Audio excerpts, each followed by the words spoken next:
पुत्रदा एकादशी व्रत की पूजा विधि क्या है? इस व्रत की पौराणिक कथा क्या है? आइए जानते हैं। पुत्रदा एकादशी व्रत की पूजा विधि।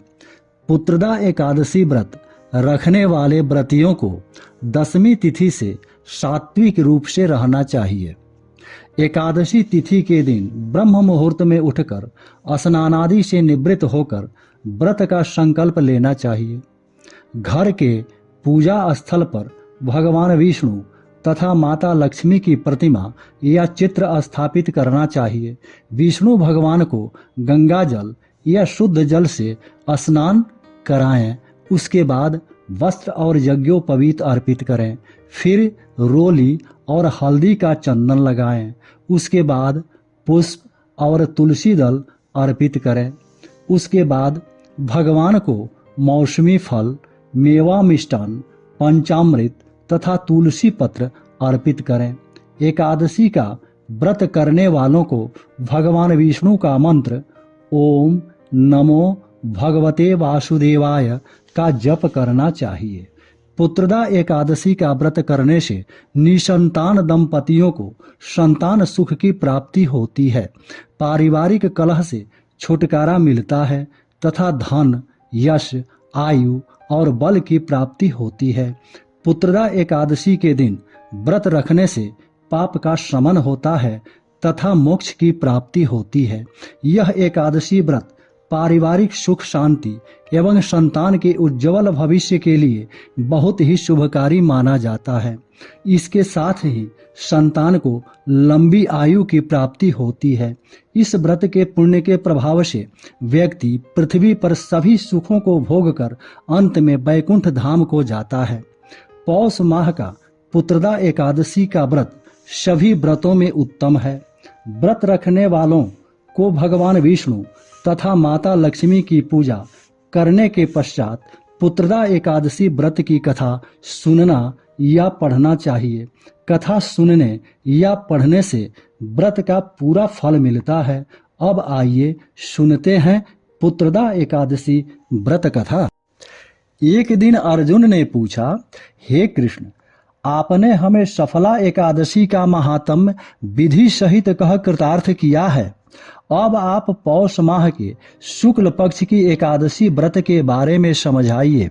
उस दिन कौन से देवता का पूजन होता है तथा उसकी विधि क्या है? इस पर श्री कृष्ण जी बोले, हे अर्जुन, पौष की शुक्ल पक्ष की एकादशी का नाम पुत्रदा है। इसका पूजन विधि से करना चाहिए। इस व्रत में नारायण भगवान की पूजा करनी चाहिए। इस चर और अचर संसार में पुत्रदा एकादशी व्रत के समान अन्य दूसरा कोई व्रत नहीं है। इसके पुण्य से मनुष्य तपस्वी, विद्वान और धनवान होता है। इसकी एक कथा है, उसे सुनो। भद्रावती नगरी में सुकेतु नाम का एक राजा राज्य करता था। वह निसंतान था। उसकी स्त्री का नाम शैव्या था। वह सदैव निपुत्री होने के कारण चिंतित रहती थी। उस पुत्रहीन राजा के पितर रो रो कर पिंड लेते थे। इसके बाद हमें कौन पिंड देगा? इधर राजा को भी बंधु बांधव, मंत्री, मित्र, राज्य, हाथी, घोड़ा आदि से भी संतोष नहीं होता था। उसका एकमात्र कारण पुत्रहीन होना था। वह विचार करता था कि मेरे मरने पर मुझे कौन पिंड देगा। पुत्र के बिना पितरों और देवताओं से उऋण नहीं हो सकते। जिस घर में पुत्र न हो वहां सदैव अंधेरा ही रहता है। इस तरह राजा रात दिन इसी चिंता में लगा रहता। एक दिन राजा ने अपना शरीर त्याग देने की सोची, परंतु विचार करने लगा, आत्मघात करना महापाप है। राजा इस तरह मन में विचार करके एक दिन छिपकर वन को चल दिया। राजा घोड़े पर सवार होकर वन पक्षियों और वृक्षों को देखने लगा। उसने वन में देखा कि मृग, बाघ, सूअर, सिंह, बंदर, सर्प आदि भ्रमण कर रहे हैं। हाथी अपने बच्चों और हथिनियों के बीच घूम रहे हैं। उस वन में राजा ने देखा कि कहीं तो सियार कर्कश शब्द कर रहे हैं और कहीं मोर मंजुल ध्वनि कर रहे हैं। वन के दृश्यों को देखकर राजा को सोच विचार में दोपहर हो गई। अब राजा को भूख और प्यास लगने लगी। वह सोचने लगा कि मैंने अनेकों यज्ञ किए हैं और ब्राह्मणों को मधुर भोजन कराया है, परंतु फिर भी मुझे यह दुख क्यों मिल रहा है।